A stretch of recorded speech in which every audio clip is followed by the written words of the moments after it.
this past week, Darkglass, which is a bass distortion pedal amp company, threw their hat into the modeling ring for the first time with a product called the Anagram. And if you haven't seen the product announcement, it's a 3-pedal stomp box with a set of rotary encoders and a touchscreen display.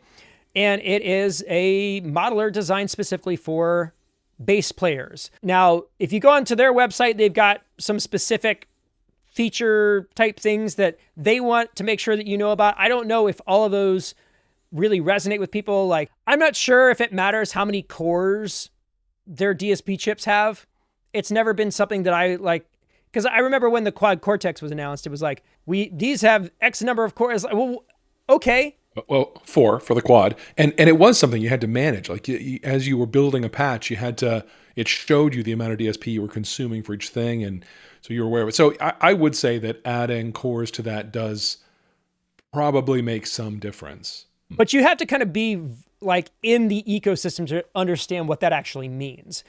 For sure. If you're not in the modeler world and you're trying to like make a decision, I don't know if a 6-core DSP architecture means anything to you, or a dedicated Certainly OS. True. Now, I mean, that 6-core architecture enables the other big feature, which is 24 simultaneous effects blocks, which is a lot. That's more than any other modeler I'm aware of. And that's certainly a function of the amount of grunt that's in the DSP setup for it. Sure. And dare I say 24 blocks for a bass rig seems ambitious? Excessive? I don't know about excessive, but I will say ambitious. I'm not a bassist. I like my bassist to play kind of normal. But you could probably do some pretty crazy stuff with 24 effects blocks on your bass. Well, and what they're saying is a part of the whole DSP thing is that it supports some really interesting things. Apparently, it will accept neural amp models, and this ADA-X impulse response architecture.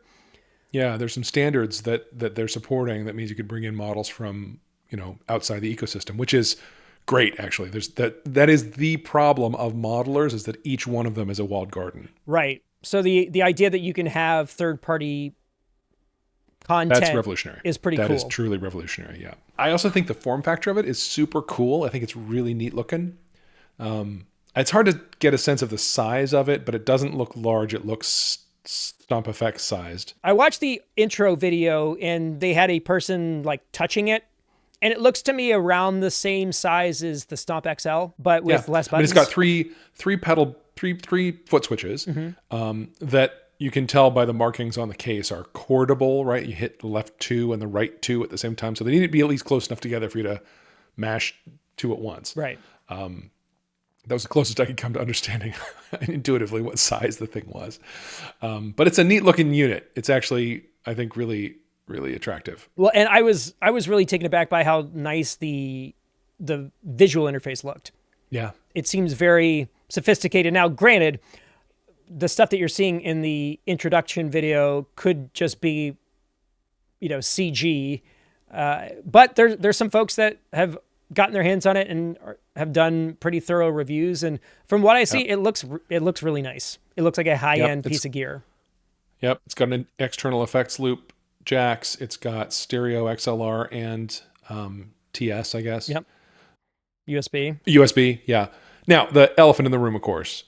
Yeah, well, there's two things to me. So the first one is if you go to the product page on Sweetwater, there's a little caveat that says, not all of this stuff will be available when this model ships.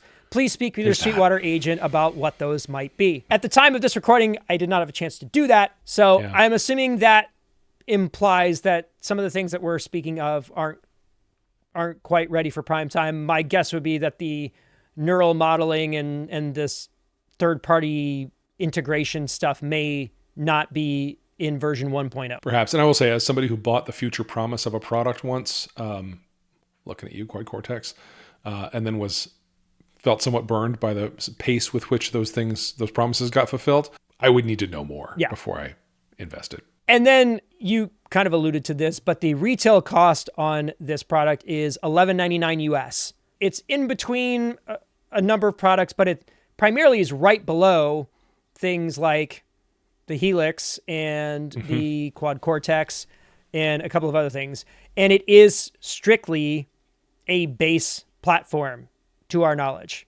Yeah, which, I mean, maybe for a bassist, that focus makes it more valuable, right? Yep. I mean, it does kind of feel like if you look at the effects that are in the Helix ecosystem, bass is there, but it's hard to not feel like it's a afterthought. The bass sounds in the HX line, I've actually been really pleased with. I think it's, depending on what it is that you're looking for, I think it makes perfectly serviceable bass tones. I'm sure. Yeah, I'm sure. And it's just that the sheer volume of them, clearly lean guitar. Oh, of course. And also, I mean, and I already kind of said something that gives this away, but as a 6-string snob, like, how much can you really do to a bass? There are some things, but like, do you need 24 slots? Do you need a fully dedicated multi-effect? Well, and I don't know. that's what gets kind of confusing to me, because there's nothing stopping this product from being able to cater to more than just bass players. Yeah. But that puts them in a real weird spot, because if you were touting the ability to add third-party stuff, including neural models, what neural models are we talking about? Right. Could those possibly be guitar models? And if it is, then isn't that kind of eaten into what the Quad Cortex and the Nano Cortex are supposed to be doing? And are you cool with that? And is there any way I can get any higher? There is. I have faith. I'm sorry. But the other thing that I, just throwing it out there, and this was something that I had to tell Dan, is that Darkglass makes products for a certain kind of bass player. And I'm not sure if the Anagram leans more into that particular lane. If it does, it's not for everybody, because Darkglass is primarily known for a particular kind of bass tone, which is gritty and kind of punchy and piercy. The first time I ever heard of Darkglass stuff was Nolly Getgood from Periphery talking about them, and very integral to his tone on those records. And if you like that tone, I think it rips.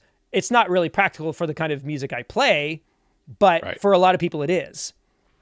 So if it kind of leans more into that metal prog kind of world, maybe it's not the right fit for your run-of-the-mill bass player. Yeah. But I think there's definitely a core group of people who are hype for this product. 100%. So I even at that price point. Yeah. Time will tell. Just like anything else, new stuff in the marketplace just breeds more competition, more innovation, all good things. So 100%. Ultimately, we want Darkglass to be successful because it's just going to push the envelope for everybody else and add to the modeling world and just push everything forward. But I would be really curious to see how this expansion option plays out over the next few years, because if it basically just becomes a platform that you can load stuff into, that's a big deal. And that could make this a very appealing product to a much wider group of players, not just bass players who are really into, proggy bass tones. Yep. Not that there's anything wrong with that. No,